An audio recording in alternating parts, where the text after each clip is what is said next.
Sobat Kairos yang dikasihi Tuhan Yesus, renungan kita hari ini diambil dari kitab Yoel pasal yang kedua ayat yang ke-27. Saya akan baca dan beginilah firman Tuhan.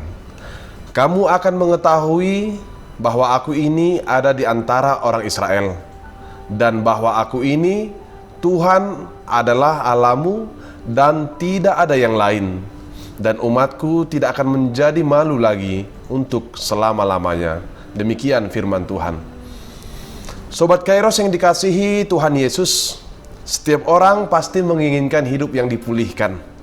Sama halnya seperti orang yang ingin dipulihkan dari jiwanya yang lelah akibat rasa khawatir, dari rasa takut, dari stres yang berlebih, dari tekanan tuntutan pekerjaan, ingin dipulihkan dari tubuh yang lemah karena sakit, dari kondisi gagal, dari relasi atau hubungan yang putus dan retak, dan lain sebagainya. Kita tahu bahwa pemulihan itu sangat dibutuhkan.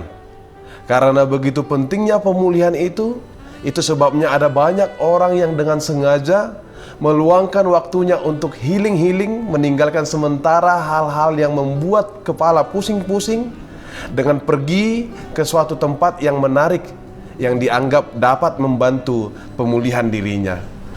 Tentu kata pemulihan yang di dalam firman ini dimaksud artinya dikembalikan seperti keadaan yang semula, diperbaiki dari kerusakan menjadi keadaan yang lebih baik. Dan demikianlah firman Tuhan yang menyapa kita pada saat ini, di mana kitab Yoel ini banyak menyuarakan suara panggilan pertobatan dan janji pemulihan kepada umatnya.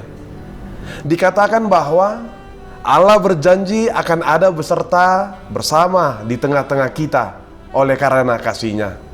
Sebab Dia adalah Allah yang Immanuel, atau Allah beserta dan bersama dengan kita. Dia bukan Allah yang jauh yang tidak dapat kita temui.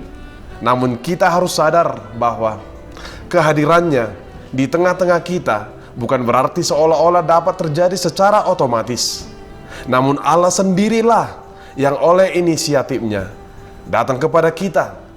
Allah mau mendekat dan melekat bersama dengan kita, bukan karena kita berada di pihak yang benar, melainkan semata-mata karena kasih dan anugerahnya kepada kita. Dia adalah Allah beserta kita yang tidak terbatas oleh apapun, dengan keadaan dan bahkan pikiran kita sekalipun tidak dapat mengurung atau membatasi kehadiran Allah itu. Dia adalah Allah yang imanen dan omnipresent, Allah yang selalu hadir di mana-mana. Tuhan itu memenuhi langit dan bumi. Allah ada di antara kita. Itu berarti bahwa Allah tidak terbatas. Allah itu tidak dibatasi oleh tempat, ruang, dan waktu, maupun pikiran manusia. Namun Allah hadir di segala tempat secara bersamaan, tidak sebagian, melainkan menyeluruh. Karena Dia adalah Allah yang maha hadir. Dia ada di sekitar kita, dimanapun kita berada, yang membuat kita masih ada sampai saat ini, kini, dan di sini.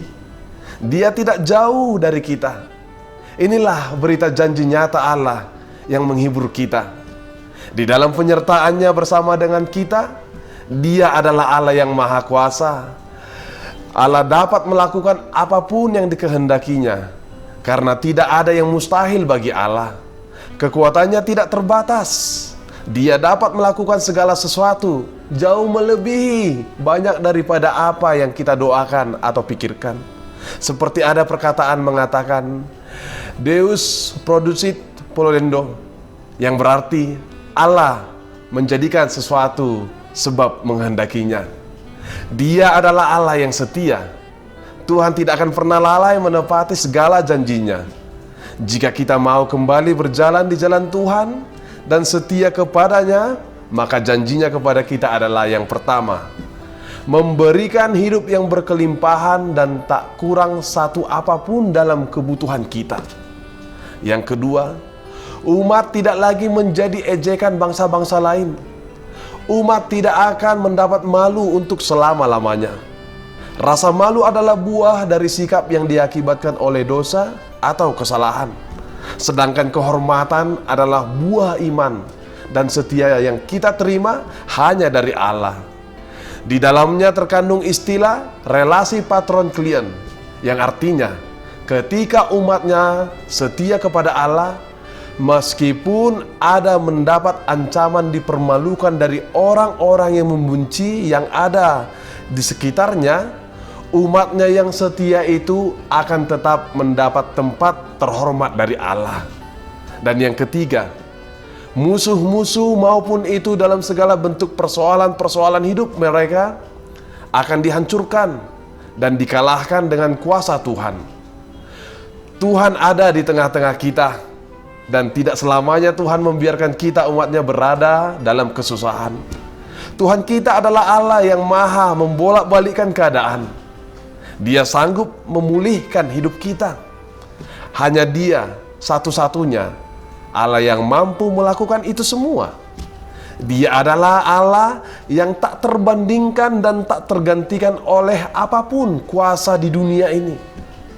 Tuhan tidak akan pernah lelah untuk menolong kita, dan Tuhan sanggup memulihkan keadaan kita. Amin. Sobat Kairos, selamat beraktivitas. Tuhan Yesus memberkati. Shalom.